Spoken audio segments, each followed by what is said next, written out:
First District Senate race.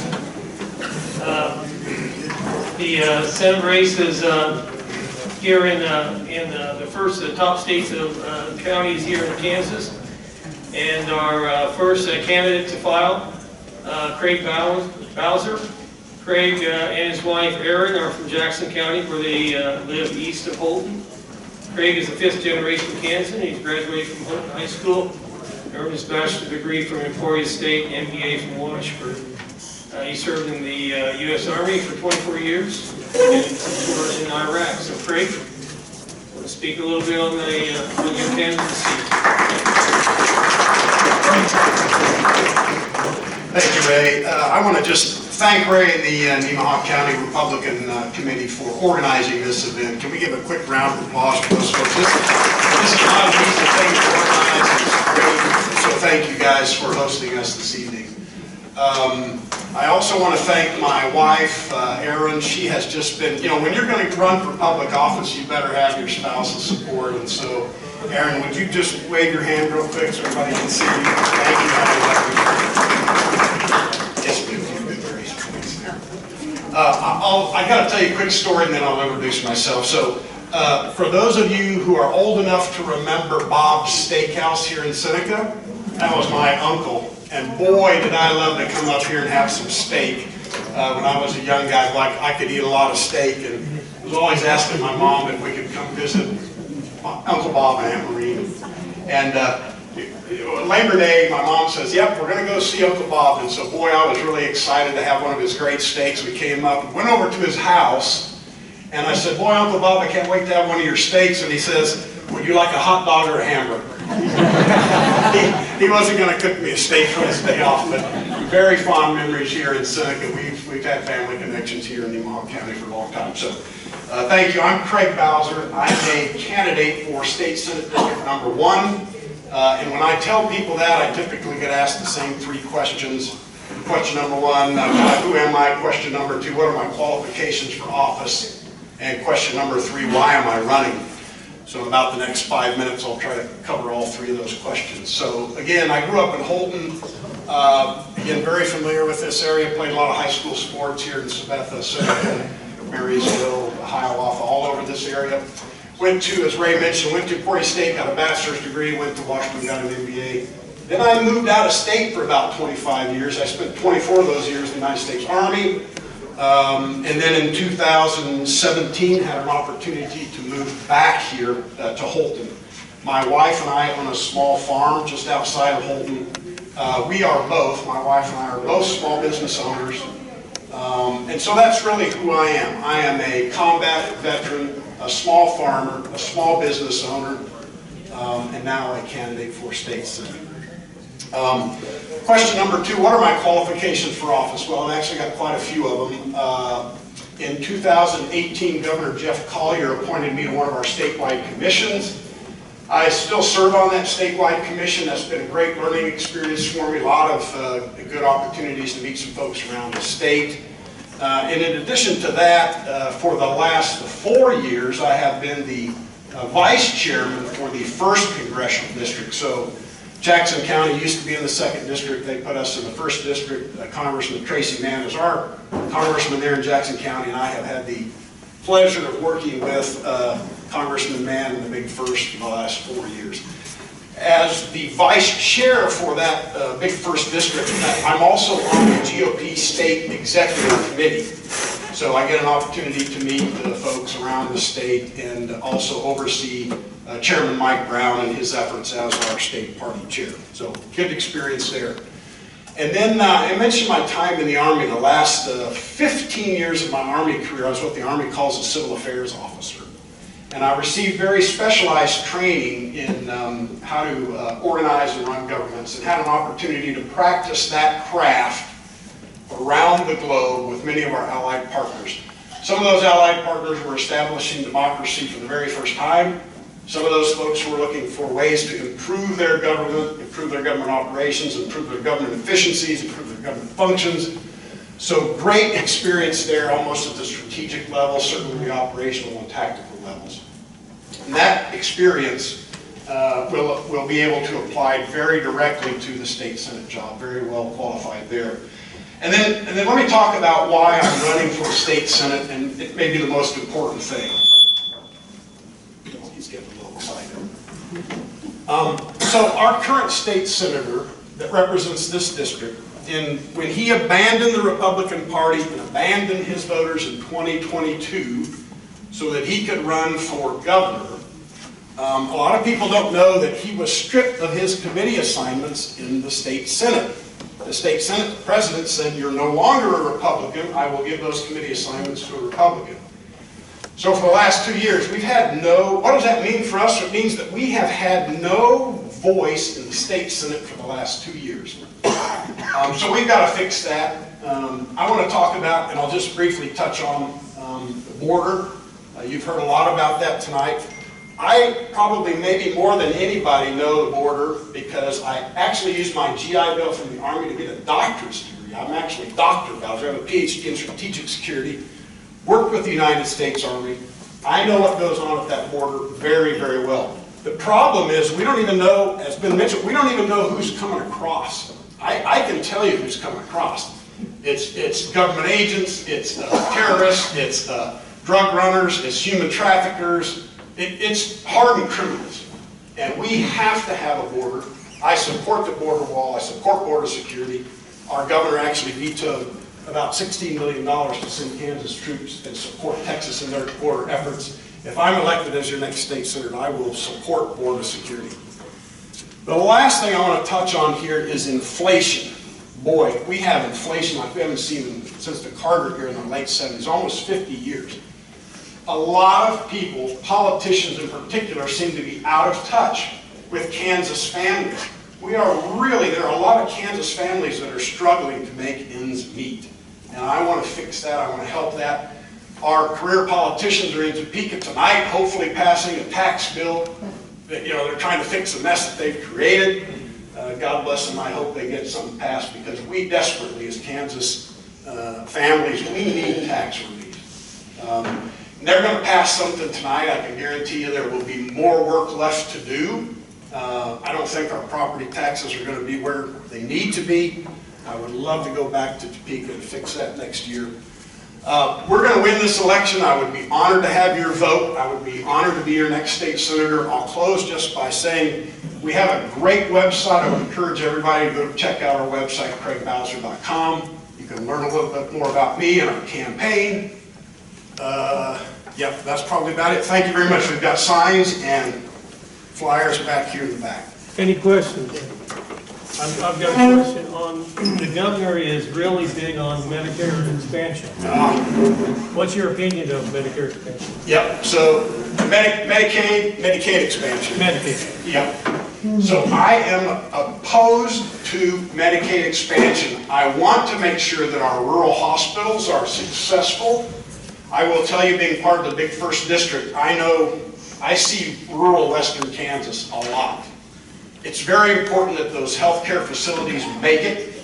I want to support those rural hospitals. I want to support all hospitals in the state. I'm opposed to Medicaid expansion, but I would support Medicaid vouchers. That's my position on that. Any other questions? Yes, sir. Yeah, I have a question. Why do you think that you lost in your previous campaign, and why do you think coming here you'll do better? Yep. So I ran for state senate in 2020. I was running an agricultural school in Manhattan, teaching young people who wanted to become farmers. That was essentially what our school was. In particular, military folks. We got a lot of military GIs that were coming out of Fort Riley, had a little bit of an interest in agriculture. We would teach them how to be farmers. I ran in that election against a very senior Democrat, Tom Hawk, and there were 60-something thousand votes cast in that election, and I think we lost by 400 votes or something. It was very close, very close. Tom we ended up winning, and then I think a year or two later retired. But we think we've got a good chance here, and we're positioned pretty well to win. Yeah, thank you for that question. 2020. Yes. Yeah. How do you feel about the vending machines if we're going to go by only so many votes? Oh, yeah, okay, so the question was Dominion voting machines. Oh, boy. It could be a quick answer, I mean, you don't have to go through them. Well, I think hand counting ballots is best. I think in-person voting, I think voter ID should be required. Let's hand count the ballots, let's make sure there's no funny business going on. Right, and I was reading today, you guys was talking about the Medicaid expansion stuff. Well, the offices they're registering the illegals that are now getting the benefits. They're registering them to Yes. vote right now. Yes, and I read an article from the Washington Examiner. Under the Biden administration, anybody want to guess how many illegals have come in just in the last few years under the Biden administration? Any guesses? How many? 20 million. There's a lot of different numbers out there. The number that the Washington Examiner said was 8 million illegals, probably right, underestimated. But that it was costing like $100 billion, our tax dollars, to support these illegal immigrants. So we have to fix that. They gotta go. They got to go. Help me win the election. I need to vote August 6th. We need to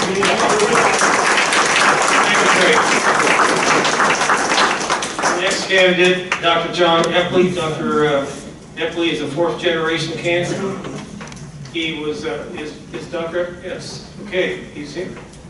He was born and raised in Fredonia, and with his great-grandfather homestead there in near Altamont. Attended K-State University in Manhattan, University of Kansas in Kansas City.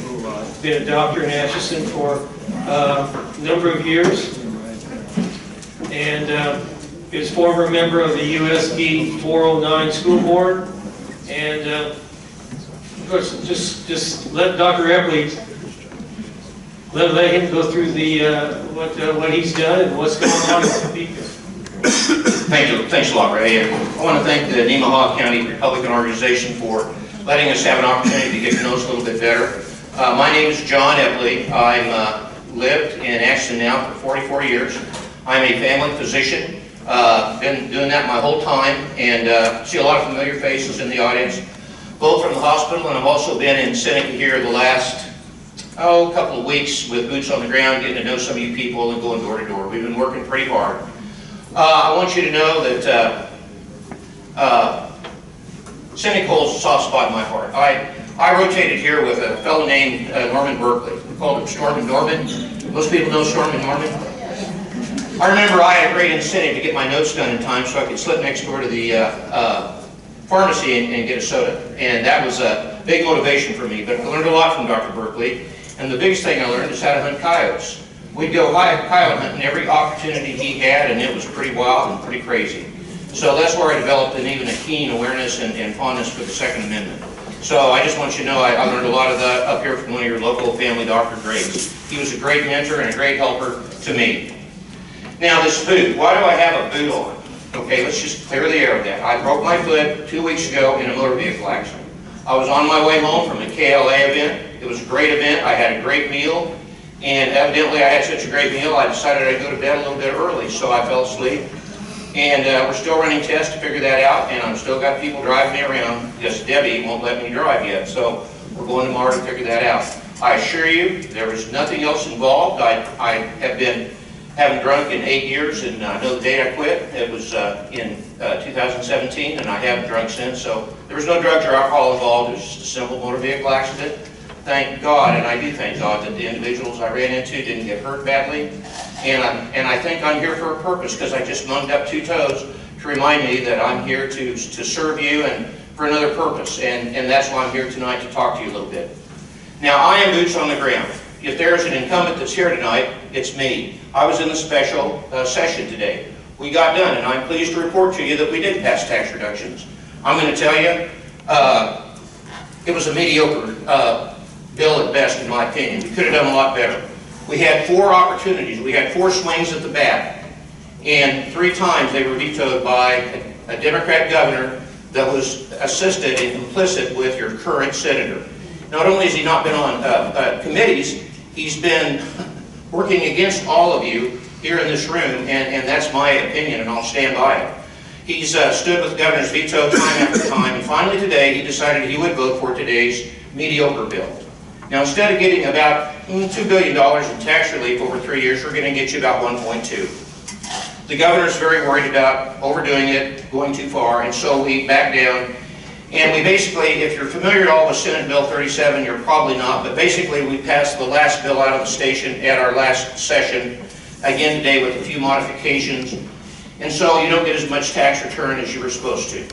But I assure you, and as I stand here tonight, I'm pledged to you to work harder for more tax reductions if I get to become your Senate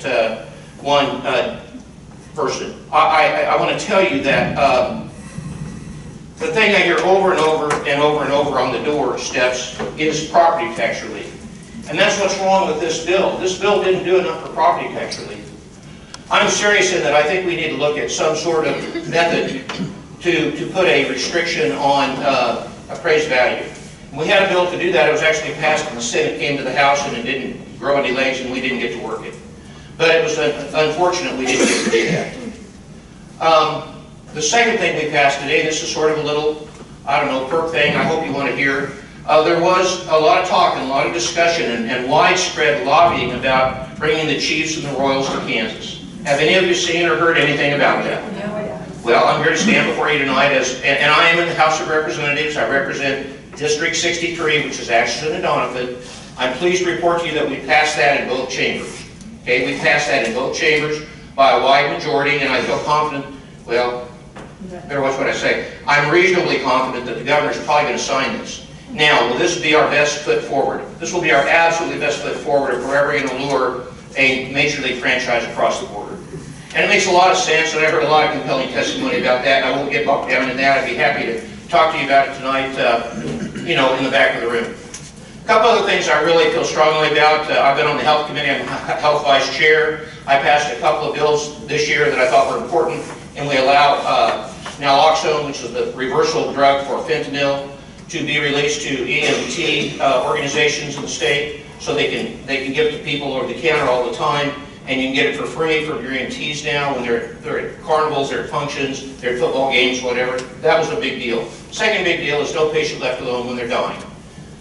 My goodness, during the COVID pandemic, how many times did we see people that were dying alone, isolated, with no loved one present? And it's just not right. And so I took it as a burden to myself to get this bill passed so that we can have family members present with you at the time if you're at the end of your life. And we have to follow hospital rules and regulations, but you can have a human being there at least to be present. They may have to wear PPE, they may have to wear a face mask, whatever, but we're at least going to make sure that happens. Third thing I worked hard on is to get money for funding to release the troops to go down to the border, to help secure the border in the South. And actually, if you look at it, every state is a border state. You've heard that, but it's true. And it's getting worse. And as a physician, I see the fentanyl that comes to Kansas, and I'm really troubled by that in the House of Representatives. You know, we've got to do more. And if I could wave my magic wand, this is not a national office, sometimes I wish it was, I would close the border, I would put Congress in session, lock them in until they came up with a solution for the border crisis. But be that as it may, we need to do as much as we can. And with the Democrat governor, she rescinded that $16 million of funding to send our troops to the border, so we couldn't help out. Kansas wasn't able to do its part for that. Finally, inflation. Again, we touched on that with taxes. We're doing everything we can, but we can do so much more with property tax.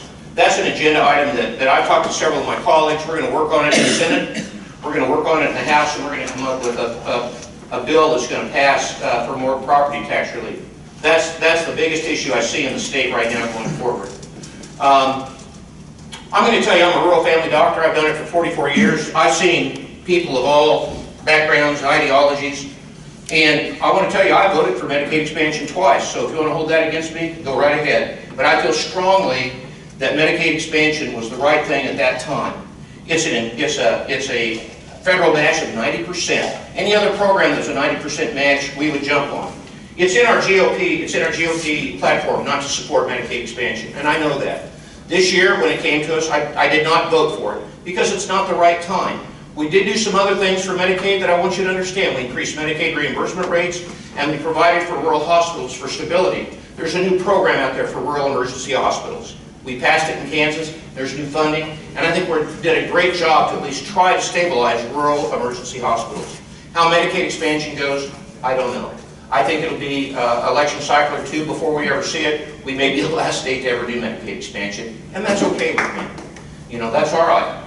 But I just want you to know the past. And finally, one last thing that an individual touched on is the transgender issue. 2 years ago, there was a really bad transgender bill for minors that I could not vote for because it didn't make allowances for cancer patients. It didn't make allowances for people that are intersex, people that have chromosome problems.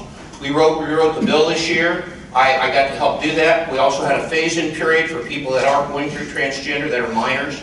And it was an excellent bill, and we passed it. We took it to the governor. Again, a Democrat governor, she vetoed it. We came back to us, and we came within 2 votes of overriding her veto. So we couldn't override her. This issue will come back, and we will continue to work on the transgender issue until we get it solved for minors. We can't have mutilations. We can't have hormone therapy for children under the age of 18. It's just not right. Again, my name is John Eplee. I'm currently the incumbent representative for District 63. I've been there for 8 years. I've never had a challenger, and I'm really in a very heated three-way. I respect my competitor. He's been in it about as long as I have, and we both have one common goal. We want to see the status quo go.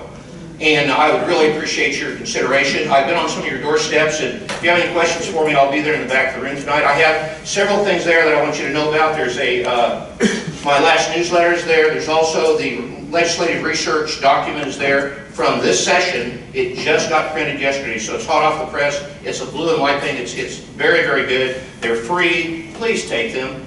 And we've got anything else that you want. Got signs. So again, thank you for your time, and I'll turn it back over to Ray. Happy to answer any questions. Any questions? Thank you, Ray.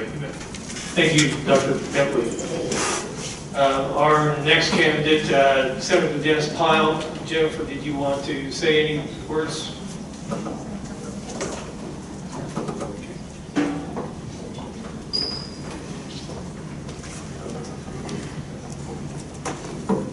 Hello, I'm Jennifer Pyle. I'm Senator Dennis Pyle's wife, and I'm happy to be here this evening. Thank you to all those who worked hard to put this together. I'm not going to give a big campaign speech, only have a couple of sentences to say that they are important sentences. First of all, I do not know anyone quite like my husband, Dennis Pyle. I know a lot of you know him very well. He is a man of integrity, a man of principle, and a man of courage. Dennis Pyle is the only District 1 Senate candidate with a proven conservative record. So please check out his website, which is pyleforsenate.com, for information, or you can feel free to give him a call at any time at our home phone, and he would be glad to visit with you. He would have liked to have been here today, but as you know, they were called in for a special session today, and he was working hard today to lower your taxes. Thank you.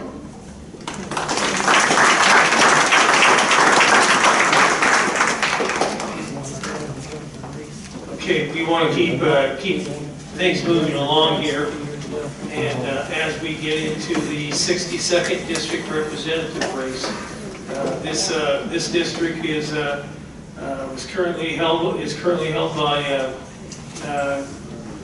Representative Randy Garber, and although Randy's not here today, I think Kay is here. But anyway, we have 3 candidates running for this race.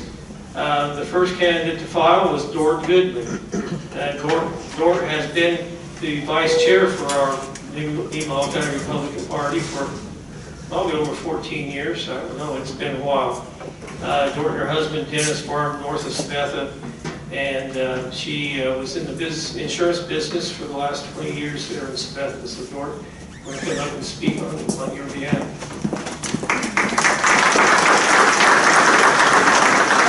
Thank you, and thank you for allowing us to do this too. As he said, I used to be a co-chair. I'm stepped down. We do live north of Sabetha, and just so you know kind of a little bit about me, I did run the insurance business over in Sabetha for 22 years. Before that, I was a letter carrier for the U.S. Post Office for almost 14. So I've been through the weather, rain, sleet, or snow, and through a lot of insurance stuff. And I figured this is probably about even for me to go into legislative, to actually go to the Congress and sit down there and learn things. But one of the things that when I first started into this is, I am not a politician, I'm an American. Flat out, American. I really can't say that I'm gonna sit here and tell you I'm just a Republican, because I think sometimes America's more important. When we reach cross party lines, when we bridge the gap, when we work with each other, because right now we're split in this nation. Can we come out of it? Honestly, you've heard every single candidate come up here. They're telling you the bad news. Do you think we can come out of it? Do you? We have a Constitution. You know what the Constitution was written by? 56 men who got together, who came from all walks of life. They wrote the Declaration of Independence, too. Do you know how old that Constitution is? It's been there since 1789. France has had 15 since then. Let me just tell you how many other nations have had them. Haiti has had 23 since 1801. Venezuela, 25 since 1811. Brazil, 7 since 1822. Ecuador, 20 since 1830. Philippines, 7 since 1899. Russia's had 4 since 1918. Poland, 7 since 1919. Nigeria, 9 since 1922. Afghanistan, 6 since 1923. Iraq, 4 since 1925. South Africa, 5 since 1931. Thailand, 17 since 1932. South Korea, 6 since 1948. China, 4 since 1954. And Ghana, 4 since 1957. I could keep going. What's so special about our Constitution and Declaration of Independence? What's so special about it? That it can survive all these years. It's because the people came together. They actually cared. And the first thing they did, when things needed changed, and I haven't heard it yet, is they humbled themselves before the Lord their God, and they asked for forgiveness. That's a lot to do. I'm going to do that for my nation. I'm going to do that for my state. Because I believe in something that, I don't even say it. I believe in the American dream, without a doubt, because my husband and I built 2 businesses, sold them in the last 30 years. Built them over the 30 years and sold them in the last few. We farm. We bought it in the 80s. We were young and ignorant, but we believed. We got past the young, we're old now. Might not be too past the ignorant sometimes.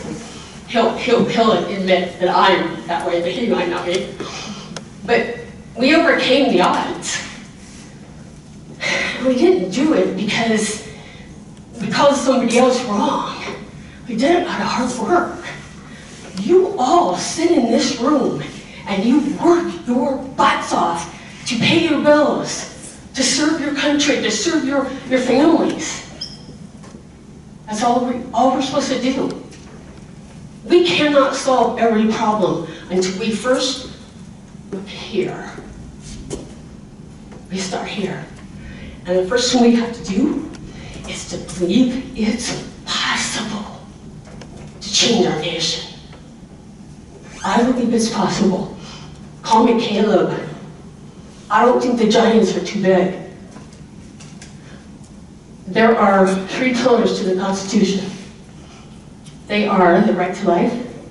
What did we just do? We overturned Roe versus Wade. We're on the right track with that one. Right for liberty. We're defending our liberty. We're fighting for it. Second Amendment, all of that. The third one, right for the pursuit of happiness. You guys know what that means? 56 men wrote that word in almost, 250 years ago? 1789? Why would 50, look, I see a lot of men in here. Would you guys call that something you'd put in a document that might be 1,000 years old? Why would you put pursuit of happiness? Why? Unless you knew what it meant. Do you know what it means? The origin of the word happiness is actually pleasant and contented mental state. There's no anxiety there. Do you know what Psychology Day calls anxiety? It might surprise you. It is the inability to see the future. That's what actually the definition of anxiety is. So can you see your future? Can you? I think it's time to see our future. I think it's time to believe that we can change things.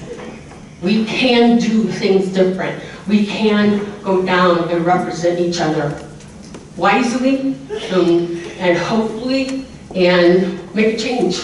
I believe in the American dream. Do you? My name is Dort Goodman, and I'm going to continue to run in this race to see if we can bring it back to life. Dort, got a question?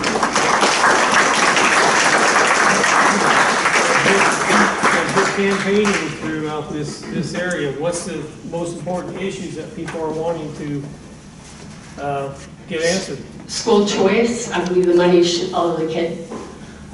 I do think we have to take into consideration public schools have kids in them that if we aren't fighting for them, nobody will. I do think some of the money has to be directed toward public schools as well. Overall, school choice has been the #1 thing. Any other questions? Any other questions for Dort? Okay. Thank you. Keep moving. Thank you, Dort. Our next candidate ready for 62nd District is Dylan Keim. Dylan grew up in the Smith area. And his wife, Nikki, run a tire business north of Seneca. They have, I think, 3 children? Is that right? 4 children. Okay. Congratulations, Dylan. Dylan was once mayor of the town of Willard, Kansas. And he is presently serving as the Nemaha County Commissioner and for the 3rd Commissioner District. So, Dylan.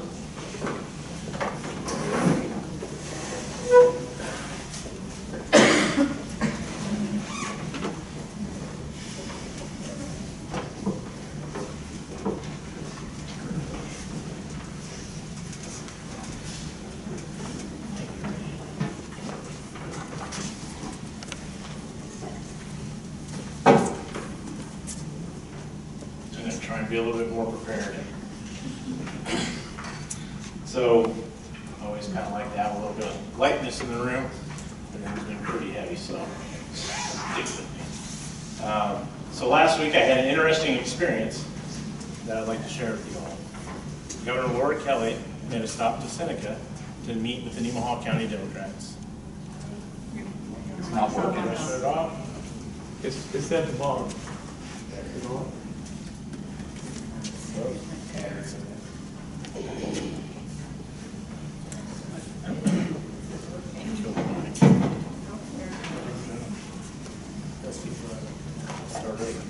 Okay, Not working.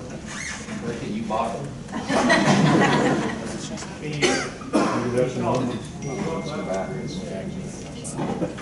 Jesse. How about this?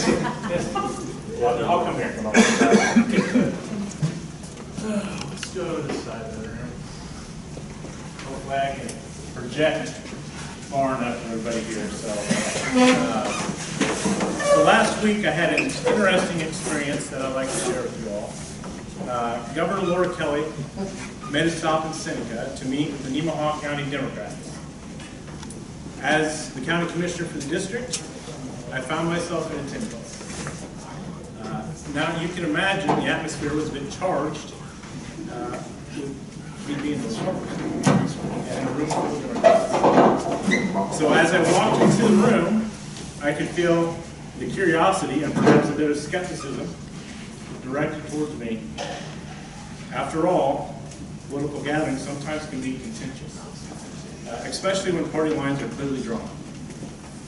However, I firmly believe in the importance of dialogue and understanding between different viewpoints.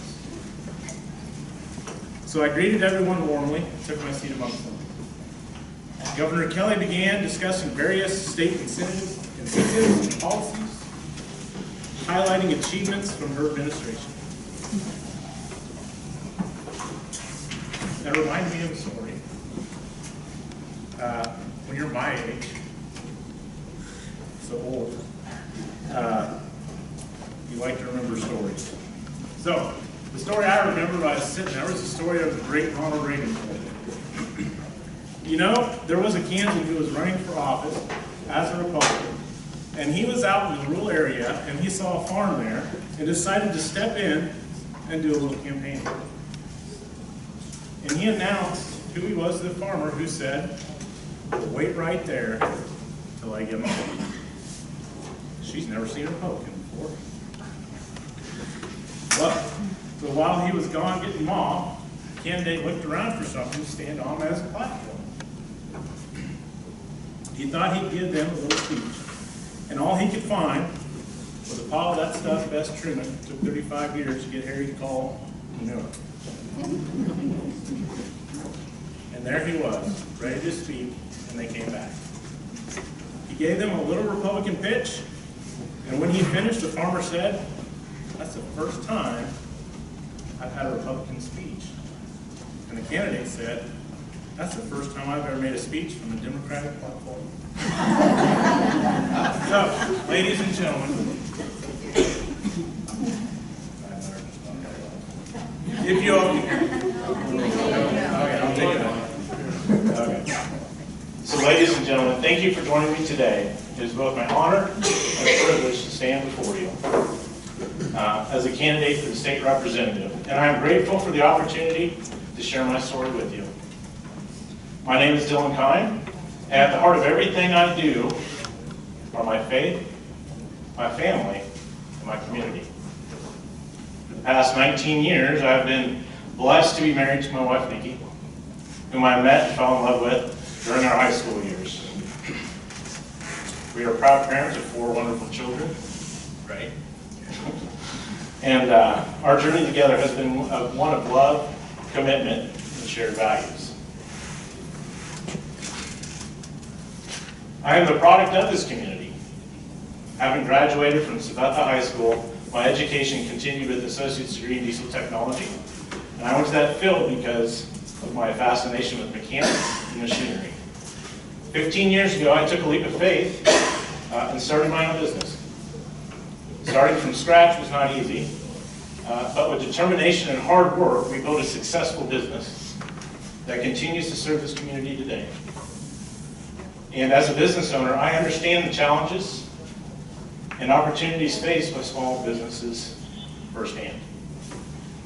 In addition to my entrepreneurial journey, I've dedicated myself to public service. I have had the privilege of serving as a mayor, where I learned the importance of collaboration and listening to the needs of residents. Currently, I serve as your county commissioner, a role that has deepened my understanding of local governance and the responsibility to manage our resources wisely and transparently. I am humbled to have earned the endorsement of 6 county commissioners from our district and from the Brown County Sheriff. These leaders understand that my experience in both business and county governance uniquely qualifies me to represent our interests in Topeka. They know that I am a proven conservative who values life, supports our Second Amendment rights, and believes in the importance of local control and fiscal responsibility. And I am committed to lowering taxes and creating an environment where business can thrive and can create jobs for our community. As your candidate, I pledge to bring integrity, dedication, and a deep understanding of our community's needs to Topeka. I believe in transparency, accountability, and putting the interests of our constituents first. And together we can ensure a brighter future for our children and grandchildren, where opportunity grows and our values are upheld. In conclusion, I ask for your support and vote. Together we can continue to build a community and a state where work is rewarded, families flourish, and the American dream is still within reach to all who seek it. Thank you, and may God bless each and every one of you.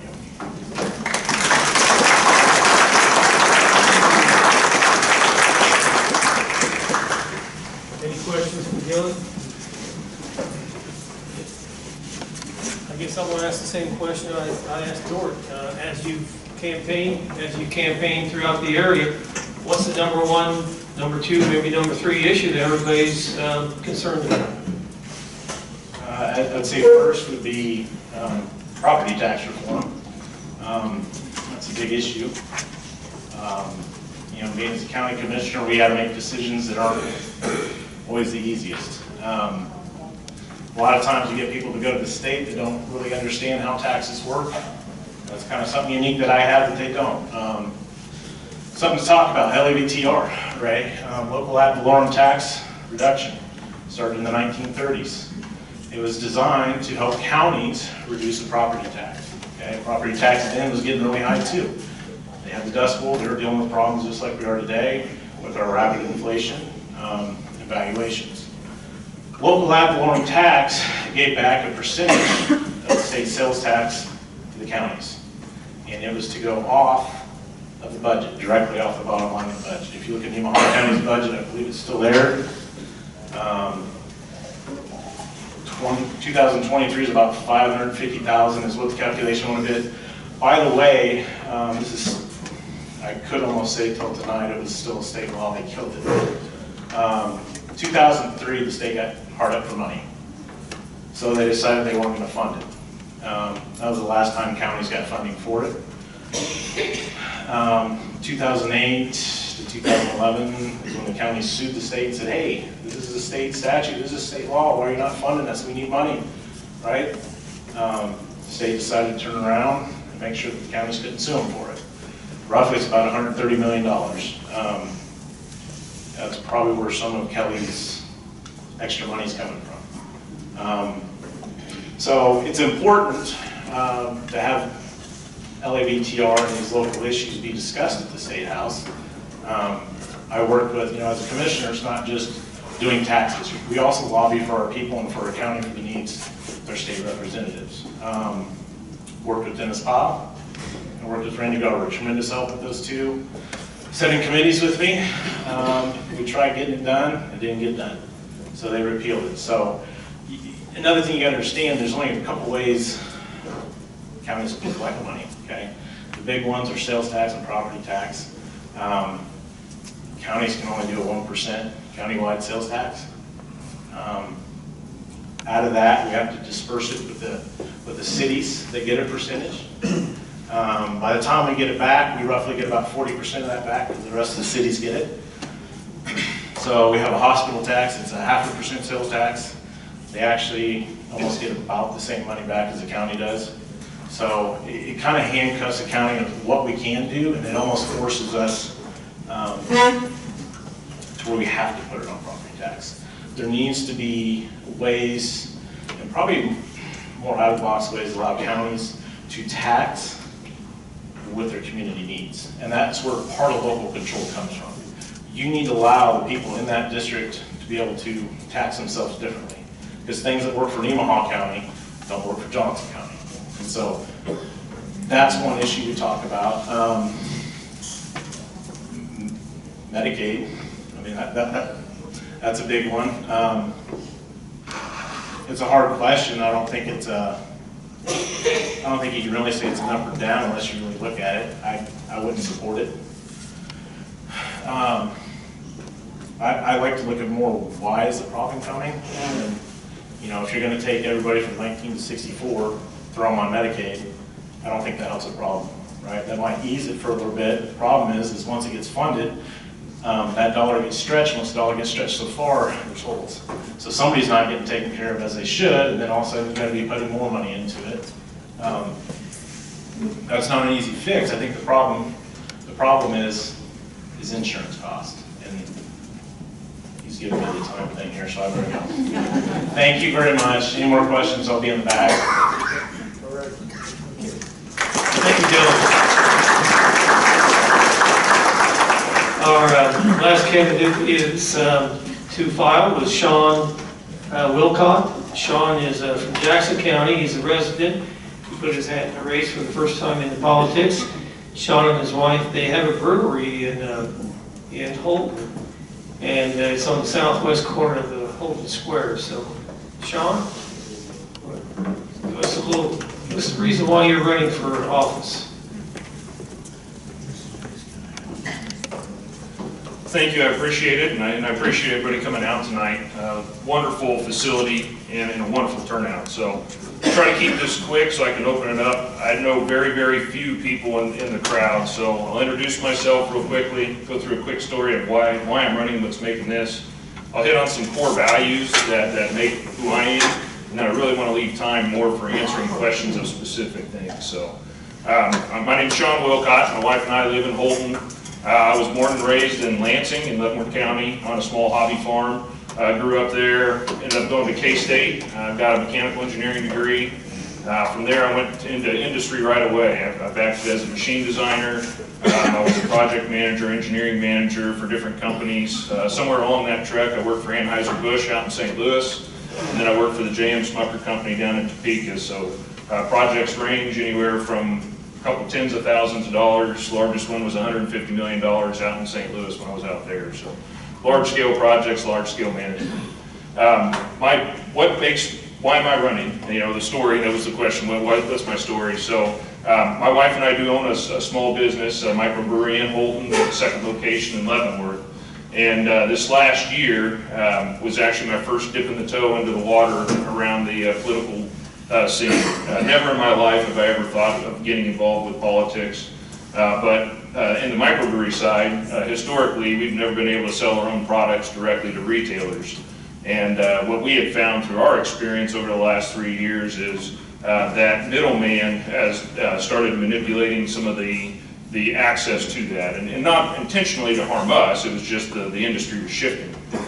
So when I started calling around to other businesses, other small businesses around the state, we found that was actually a statewide problem. It wasn't unique to us. And so I got very, very involved this last session. I spent probably 20, 25 days down in Topeka, working with about 40 different breweries, met about 70 different legislators throughout the process. And somewhere along that way of going through the process, I had kind of a calling, if you will. A seed was planted inside of me to say, being down here and seeing some of the successes that we've seen, that there's work to be done.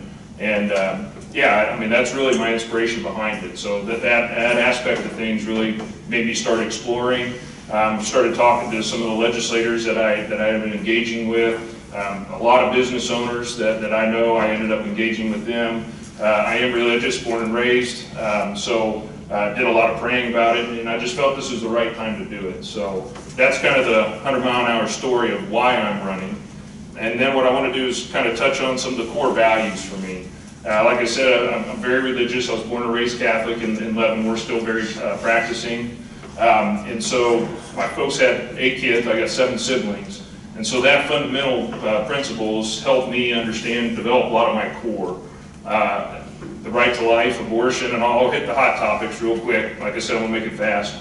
I believe that life starts at conception. I'm going to cut through the fat on it, but it starts at conception, and that life needs to be protected.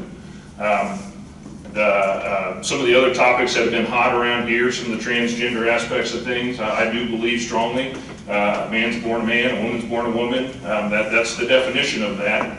And we can go down all sorts of different avenues and spins, but at the end of the day, there's a man and a woman, and that's what it is. Some of the aspects around business, like I said, we're a small business operator. So I do believe taxes are a big one on that. I think taxes, the tax reform was a step in the right direction. I don't believe it went far enough. And I think a lot of people, who in here owns a small business? Let me ask you that. Is there a number of small business owners in here? And in my household, the word tax is probably a bad word. I think my wife hates the word tax more than anybody else. So step in the right direction, but not far enough. So pro-business principles are definitely, I don't want to say I'm anti-tax because obviously it has to happen, but the government has to be accountable for their actions on that, and then the actions have to be aligned with where we need to be as a state. And then individuals, I've got 3 kids. My oldest is, today, she actually was enrolling in K-State. She was down in Manhattan. So I've got a freshman in college, a senior in high school, and a freshman in high school. And Second Amendments, we had the Second Amendment raffle tonight, you know, core concepts like that. All three of my kids hunt. I love going out with them, and now they're at a point in time where they don't even want dad to go hunting with them. They just want to go by themselves. So that's a really quick nutshell. I know we've got a number of folks still to come tonight, but I did want to leave time and open it up because I don't know anybody. I know very few of you in this crowd, so I'd rather open it up to specific questions that are important to you guys to learn who I am in this setting versus me trying to guess what that is. So I'll open it up for questions. All right, how about this 5-mile wide path you want to put energy, massive EMF generated energy through? You're a little further south and it's not coming right through your territory, but it probably should start at the commissioner level, but it's in state. We saw what Texas did with their border war versus the Fed. They won that, kind of say, you know, what would your stance be? What would you do about that, since the state's supposed to be higher than the federal for the state's territory?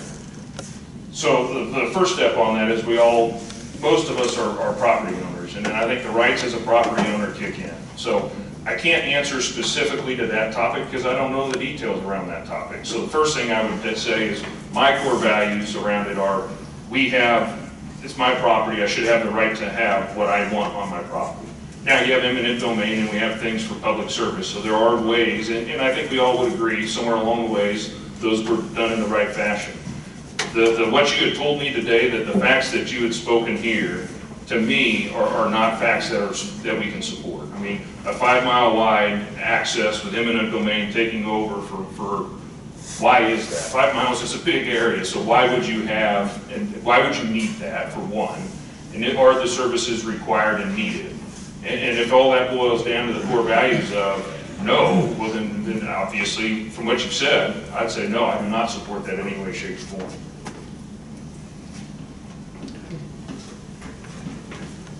You know, the big thing is about being transparent. How are you going to show that if you're elected?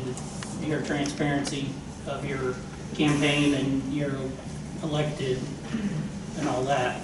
So these forms right here are just a itty bitty little snapshot of who we are and what we are. I make myself available any point in time for any questions on who I am. I think you can take a look at my history. I don't have a political history, so you can't go back and take a look at a voting record because all I've done is voted as a citizen. Open door policies, communication, modern day technology is wonderful. You can get communication out and you can state very clearly where your positions are, what you hold, and why you hold them.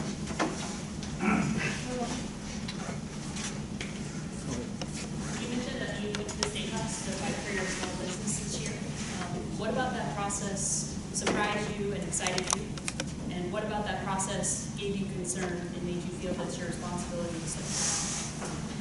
Wonderful question. I did spend a lot of time in Topeka. Like I said, when I started that process, I had zero desire to be involved with political, and I don't want to call it an industry, but it's a machine. Machine's a good word. We talked that earlier. So go to Topeka and you find out very, very quickly it's a machine.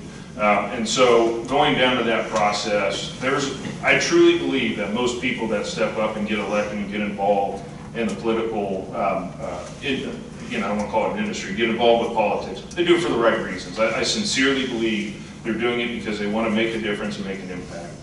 What I had seen through my experience down there, and it was even flat out told by a number of legislators, is yes, you as a small business owner should have the right to be able to represent your product and sell it to a customer who wants to buy it without being blocked by a third party. But your opposition's really strong, and I don't know if you're even going to get a hearing. And it's like, wait a second, you just told me that this is something that's a no-brainer, but we won't even get a hearing for it?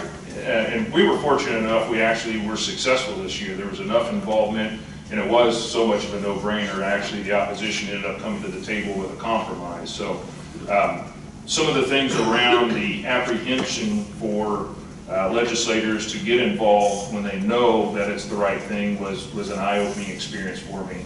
And just the whole process of compromise actually was something that it was better for us to get 80% of the way versus 0% of the way.